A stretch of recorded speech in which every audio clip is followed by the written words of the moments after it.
It is August 21st, 1945. The guns in Europe have been silent for 3 months. The atomic dust over Nagasaki is still settling.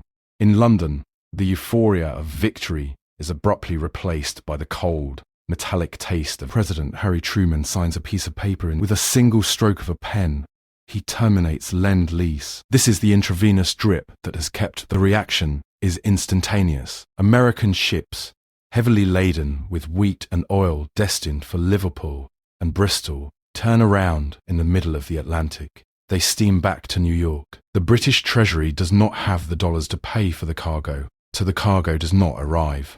This is not a political negotiation. It is a margin call. Lord John Maynard Keynes boards a ship for Washington. He is the greatest economist of the age, the intellectual architect of the modern welfare state, and a man whose heart is physically failing him. He travels not as a victor, but as a receiver in a bankruptcy proceeding. He carries with him the delusional hope of the British political class.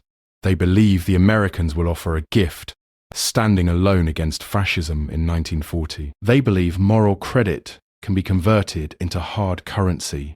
He knows he is walking into a liquidation sale. When he arrives in Washington, the atmosphere is not one of gratitude. The American negotiators are not looking at the past. They are looking at the ledger of the future. They see the British Empire not as an ally, but as a trade cartel that excludes American goods. For decades, Britain has operated the sterling area. If you are a merchant in India, Australia, or Egypt, you sell your goods to London and you are paid in pounds. But these are blocked pounds. You cannot exchange them for dollars to buy a Ford truck or a Westinghouse fridge. You must spend them in Britain, or you must hold them in a London bank. This system forces half the world to fund Britain's deficit. It is a closed loop of imperial preference. The American Treasury intends to smash this loop. They do not want a partner. Negotiations drag on for 3 agonizing months. Keynes pleads for a grant of $6 billion. The Americans offer a loan of $3.75 billion at 2% interest. But the interest rate is a distraction. The real cost is buried in the fine print of the agreement, specifically in the clause regarding convertibility. This is the poison pill. The United States demands that within 1 year of the loan becoming effective, Britain must make the pound sterling fully convertible. This means that any holder of sterling anywhere in the world must be legally allowed to exchange it for US dollars. To the layman, this sounds like a technicality, a return to free trade. To a forensic accountant, it is a mathematical death sentence. Britain's reserves are empty. Its debts to its colonies, the accumulated sterling balances. If you give the holders of those debts the option to cash out into dollars, they will not hesitate. They will sell the pound, not because they dislike Britain, but because the dollar is the only currency that buys the machinery and oil they need to rebuild. Keynes sits across the table, his face pale, his energy fading. He argues that the British economy is too fragile, that the industrial base has been bombed into atrophy, that the export machine needs 5 years to recover before it can face the gale force winds of the open market. He explains that immediate convertibility will trigger a run on the bank. The Americans do not blink. They know exactly what they are doing. This is the price of the lifeline. If Britain wants the food to feed its population next winter, it must agree to dismantle the financial walls of the empire. It is a sovereign foreclosure. He returns to London to sell this victory to Parliament. The debate in the House of Commons is bitter. The MPs shout about imperialism and betrayal, but they are debating the aesthetics of the coffin, not the fact of death. They do not understand the mechanics of the liquidity trap they have just entered. They focus on the $3.75 billion influx of cash, viewing it as a buffer. They fail to see that the money is not capital for investment. It is merely the severance package for the empire. The housewife of Hackney sees the headlines. Loan agreed. She assumes this means the end of rationing. She assumes the dried eggs and the grey bread will disappear, replaced by American bounty. She is wrong. The loan is not for her. The loan is to facilitate the exit of capital. On July 15th, 1946, The agreement is ratified. The clock begins to tick. Britain has exactly 12 months to prepare for convertibility. The Treasury officials look at the numbers and they see the disparity. The British economy is hemorrhaging wealth, importing far more than it exports. They are using the loan simply to keep the lights on. They are burning the furniture to heat the house. And in 1 year, the landlord is coming to unlock the doors. The stage is set for the greatest era in British financial history. The government believes, with a strange kind of arrogance, that the world still trusts the pound. They believe that when the window opens, the colonies and the trading partners will keep their money in London out of loyalty and tradition. They underestimate the ruthlessness of the market. They do not realize that in the eyes of the world, the pound is already a ghost. Keynes dies in April 1946, weeks after the deal is done. He works himself to death, trying to navigate a ship that has already been scuttled. He leaves behind a ledger that does not balance, and a ticking time bomb buried in the clauses of a diplomatic treaty. The mechanism of rot is no longer theoretical. It is signed, sealed, and waiting for the calendar to turn. It is July 15th, 1947. The deadline has arrived. In the mahogany-panelled corridors of the British Treasury, Chancellor Hugh Dalton exudes a dangerous calmness. He believes in the stability of the system. He believes that the safeguards he has put in place, the diplomatic handshakes, the gentlemen's agreements with foreign central banks, will function as a seawall against the tide. He is operating under the illusion that finance is a social contract. He is about to learn that finance is physics. Today is convertibility day. Per the terms of the American loan, the pound sterling is now freely exchangeable for US dollars. The sluice gates are legally open. For the first few hours, the water seems calm. There is no immediate panic in the City of London. The traders and the bankers pause, testing the mechanism, ensuring the lines are clear. The government officials exhale. They tell themselves that the sterling area is loyal, that the Commonwealth nations understand the fragility of the mother country and will hold the line. Then, the telex machines begin to chatter. It starts not with speculators, but with sovereigns. Argentina and Belgium are the first to move. They do not care about the sentimental value of the Union Jack. They care about their own balance of sheets. They hold millions in sterling, payment for beef and steel, sold to Britain during the war, and they have been waiting for this moment to exit the position.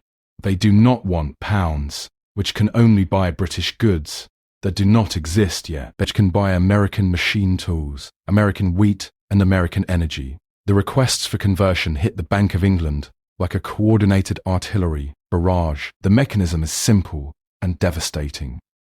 A foreign central bank presents a balance of £1 million, demands the equivalent in dollars at the fixed exchange rate of $4.03. The Bank of England is contractually obligated to honour the trade.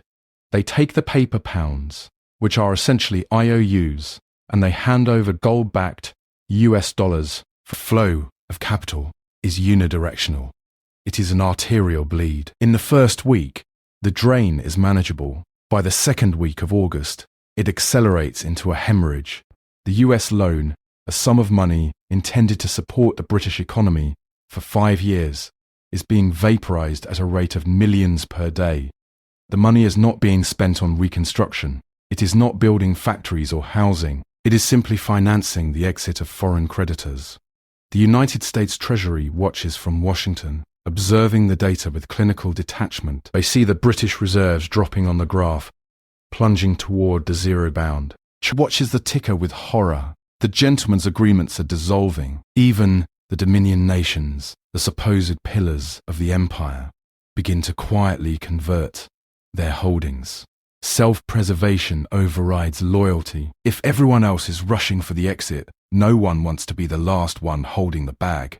It is a classic prisoner's dilemma, played out on a geopolitical scale. The British government attempts to stop the bleeding. They announce cuts to imports. They slash the rations for meat and petrol even further. They try to convince the British public that this misery is necessary to defend the pound. But the public's consumption is not the problem. The problem is structural. The British economy is technically insolvent, and the convertibility clause has just announced this fact to the world. By mid-August, the run becomes exponential. The Bank of England is losing $150 million a week. It'll be gone by September, and the gold reserves will follow by Christmas. Britain faces the prospect of literal starvation, an inability to pay for the grain ships currently crossing the Atlantic. On the evening of August 20th, just 36 days after the window opened, the illusion collapses. An emergency cabinet meeting is called. Only the acceptance of a fatality. They must break their word. They must violate the treaty. At 9 p.m., Chancellor Dalton announces the suspension of convertibility. The window slams shut. The remaining foreign holders of sterling are trapped once again. Their assets frozen. The diplomatic humiliation is absolute. Britain has defaulted on the primary condition of American reaction is cold. They simply note that the experiment has worked. The weakness of the sterling has been proven. The transfer of financial hegemony is now physically complete. The pound is no longer a store of value. Its aftermath in London is grim. The loan is largely gone, wasted in a month of chaotic capital flight. The economy is left with nothing to show for it but a deeper dependency and a shattered reputation. The housewife of Hackney does not understand the complexities of the foreign exchange markets, but she feels the impact instantly. The government announces the emergency austerity package. The bacon ration is cut. Foreign travel is banned. The newspapers call it the age of austerity, but it is really the age of liquidation. The mechanism of rot here is the liquidity crisis. Solvency is a measure of assets versus liabilities, but liquidity is the ability to meet immediate obligations. Britain might have had long-term assets, railways in India, mines in Africa, but it had no liquid dollars to meet the short-term demand. The US forced Britain into a liquidity crisis to strip it of its remaining autonomy. As the winter of 1947 approaches, the British Empire is effectively operating in receivership. The gold is gone. The credit is exhausted. The politicians maintain the pageantry of a superpower. The guards still change at Buckingham Palace. The navy still patrols the seas. But the ledger tells the truth. The sovereign is naked. The only thing keeping the island afloat is the reluctant charity of the United States, dispensed via the Marshall Plan, which arrives not as a partnership, but as a welfare check for a destitute relative. The run on the bank is over, but the devaluation of the nation has only just begun. The currency is still pegged at $4.03, a fictional number that defies gravity. The market knows this price is a lie, and the market always corrects the price. The speculators begin to circle, sensing the next meal. They know that a currency that cannot be converted is a currency that must be devalued, waiting for the inevitable capitulation. It is September 1949. 2 years have passed since the disaster of convertibility, but the patient has not recovered. The British economy is in a state of suspended animation, kept alive by the artificial heart of a fixed exchange rate. The pound sterling is pegged at $4.03. Every trader in New York, Zurich, and Paris knows it is a lie. The price of $4.03 suggests that the British economy is as robust as it was before the war. It ignores the cratered cities, the lost colonies, and the mountain of debt. It is a political price, not a market price, and like all political prices, it requires enormous energy to maintain. The Bank of England fights gravity every single day. To keep the pound at $4.03, they must buy every pound that is sold, paying with their dwindling supply of dollars. It is a slow, grinding attrition. They are bleeding gold to defend a fantasy. The pressure intensifies when the United States enters a mild recession. American consumers stop buying British tweeds and whiskies. The flow of dollars into London dries up, but the British need for American wheat and oil. The dollar gap widens into a chasm. The reserves at the Bank of England drop below the psychological safety line of $2 billion. The red lights are flashing on the dashboard. Enter Sir Stafford Cripps. He is the Chancellor of the Exchequer, a man who looks less like a politician and more like a secular saint. He is a vegetarian, a teetotaler, a man of rigid moral rectitude. The British public trusts him because he lives the austerity he preaches. When Cripps says, "We will not devalue," they believe the pound is a moral standard, a symbol of national integrity. But the market has no morals. The market sees a currency that is overpriced by at least 25%. Throughout the summer of 1949, the speculation becomes a self-fulfilling prophecy. It operates through leads and lags. Exporters delay converting their dollars into pounds, waiting for the price to drop. Importers rush to buy dollars now. This behavior drains the reserves even faster. The dam is cracking. Cripps is in agony. He suffers from stress-induced colitis. He spends weeks in a Swiss clinic. He knows that to devalue is to break a promise. It is to admit that the empire is poor, but the arithmetic is undeniable. The reserves are now hemorrhaging $300 million a quarter. If he waits, the reserves will hit zero. And if he acts, he destroys the savings of the middle class. He chooses the amputation to save the patient. The decision is made in total secrecy. The cabinet agrees that a small cut will only invite more speculation. If they are going to devalue, they must cut so deep that no one will bet against them again. They decide to slash the value of the currency by 30%. It is Sunday, September 18th, 1949. The stock market is silent. At 9:15 p.m., Cripps sits before a microphone at the BBC. He looks exhausted. He speaks to the nation. He uses calm, technical language. He talks about realigning the exchange rate. He frames it as a necessary step to boost exports. But the numbers tell the violent truth. The rate is moved from $4.03 to, in a single second, every person in Britain becomes 30% poorer relative to the rest of the world. The shock is visceral. The housewife of Hackney may not own US stocks, but she eats bread made from Canadian wheat. She wears clothes made from American cotton. She drinks tea shipped on oil-burning vessels. Overnight, the price of surviving goes up. The cost of the war is finally brutally transferred from the government's ledger to the kitchen table. This is the mechanic of import-driven inflation. It is a stealth tax. The government does not send a bill to the citizens asking for 30% of their wealth to pay off the war debt. Instead, they devalue the currency. The debt remains the same in nominal pounds, and the real value of every wage packet and savings account. The reaction in the markets is chaotic.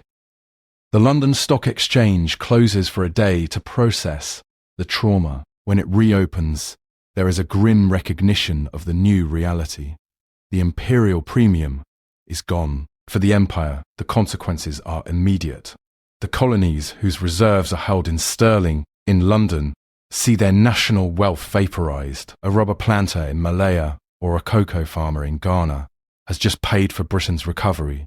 Their loyalty to the sterling area is shattered. They realize that holding sterling is a risk they can no longer afford. Cripps has stopped the immediate bleeding.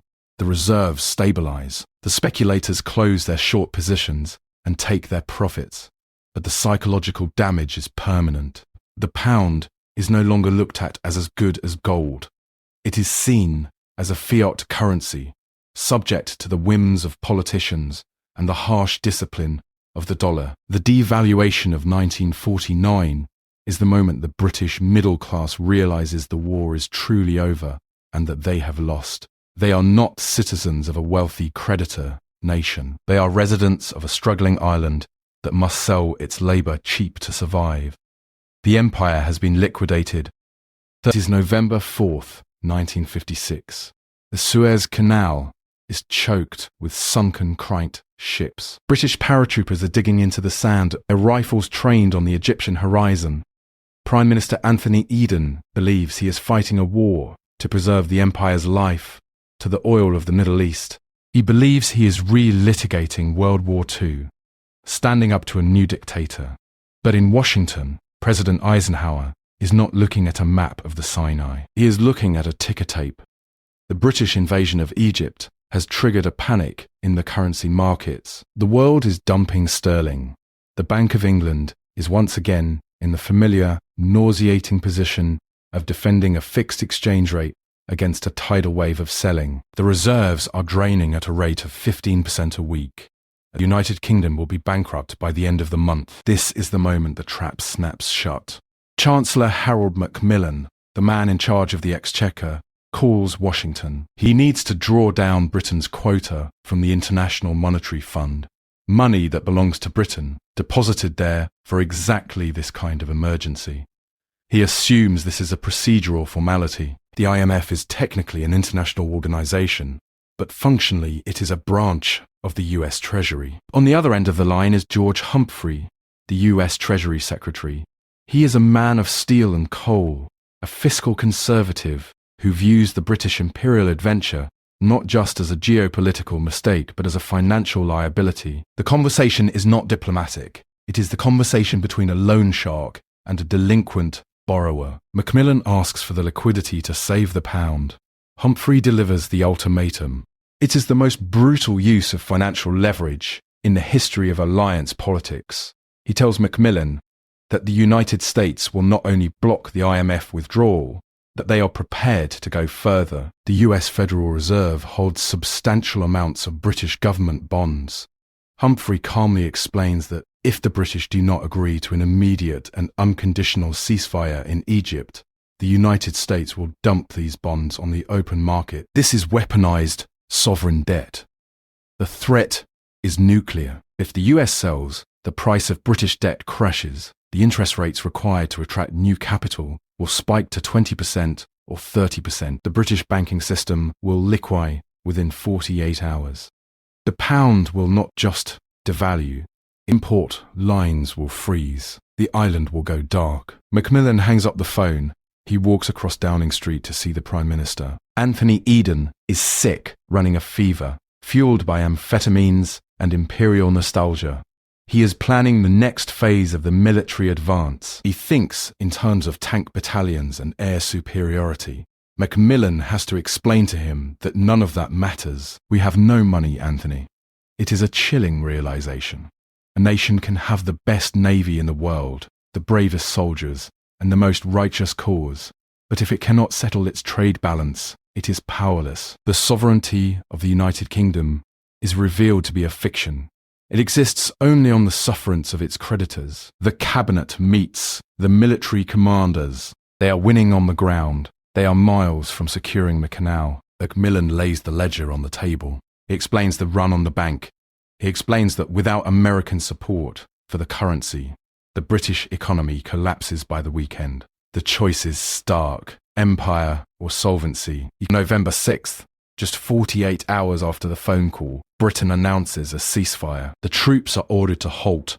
They have not been defeated by the Egyptian army. They have been defeated by the US Treasury. The humiliation is total. The British Empire does not end with a bang or a whimper, but with a margin call. The world watches as the superpower retreats, its tail between its legs, ordered home by its banker. The immediate crisis passes. The US unblocks the IMF funds. The pound stabilizes. The geopolitical order has shifted on its axis. The Suez Crisis proves definitively that the sterling area is no longer a viable independent economic bloc. The message to the world is clear.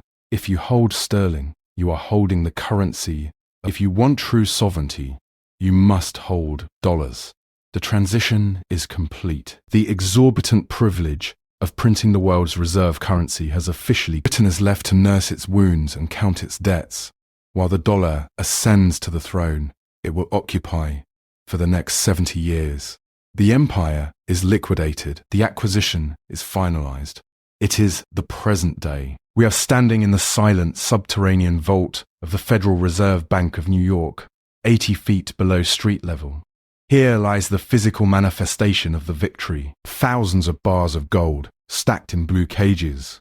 But look closely at the labels. Much of this gold does not belong to the United States. It belongs to Germany, Italy, Japan, and the nations that once held sterling. They moved their wealth here because, after Suez, there was nowhere else to go. The dollar is not just a currency. It is the operating system of the planet. This is what the French finance minister Valéry Giscard d'Estaing called the exorbitant privilege. It is a financial perpetual motion machine. The United States prints pieces of green paper, fiat currency backed by nothing but faith, and exchanges them for Saudi oil, Chinese electronics, and German cars. The world then takes those same green papers and lends them back to the US Treasury to earn interest. It is the greatest deal in the history of economics. It allows the American government to run deficits that would crush any other nation. It allows the American consumer to live beyond their means, subsidized by the savings of. Look at the ledger today. The numbers are flashing red. The United States national debt stands at over $34 trillion. The debt to GDP ratio has surpassed 120%, a level that historically signals the terminal phase of. We are seeing the exact same pathology that killed the British Empire. The golden trap. The US is addicted to cheap foreign credit. The industrial base has hollowed out, replaced by financial services.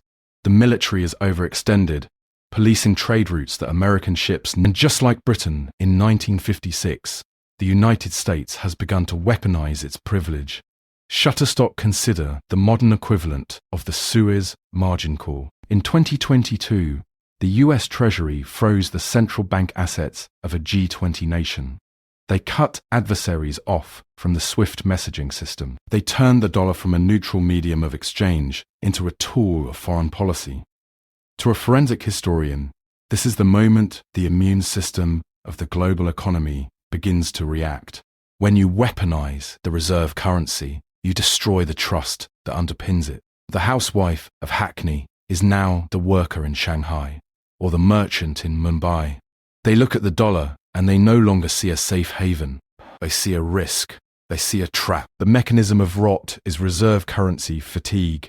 We are witnessing the early stages of a global bank run, but it is happening in slow motion. Central banks around the world are quietly buying gold at the fastest pace since 1967. They are setting up bilateral trade agreements to settle in yuan, in rupees, in anything but dollars. They are building a shadow ledger, a financial architecture designed to bypass New York, just as the US bypassed London. The crypto anarchists and the gold bugs scream about hyperinflation, but the end will likely be more subtle. It will look like the 1970s, but permanent.